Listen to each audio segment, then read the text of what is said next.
Dito, mayroon tayong center table dito. Ako din ang gumagawa nito. Ayan. Ako lahat ang mga gumagawa niyan.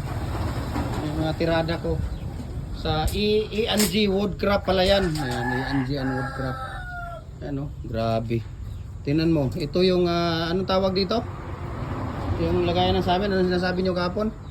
Yung salamin dyan sa ibabaw, tapos yan paglalagyan ng mga buritsing-buritsing dyan. Konsol, ayan, parang konsol pala ito, no? Na dito lagyan ng sa amin diyan, yung pinakaibabaw, tapos dito lagayan ng mga make-up, mga buritsing ganyan. Ayan, no? Ganda oh. Tingnan mo. Iba talaga pag ako ang gumagawa. Ganda. Yan ay tugas din yan. Yan ay mga driftwood ng tugas, no? Yan ang pinaka ano niya, pinaka tawag dito, pinaka rots. Ayan, no? Pinaka-rots ng ano natin yan. Ito naman, ito yung center table natin. Ayan, no? Oh. Diba?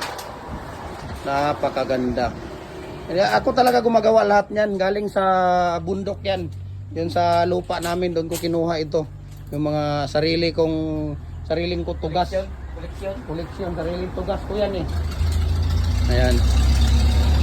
Ayan, sa totoo lang, yan ang gumagawa ko. Ayan, no? Ayan. Yan siya. Salamat kuya ha. Ayan, siya talaga gumagawa niyan. Ayan.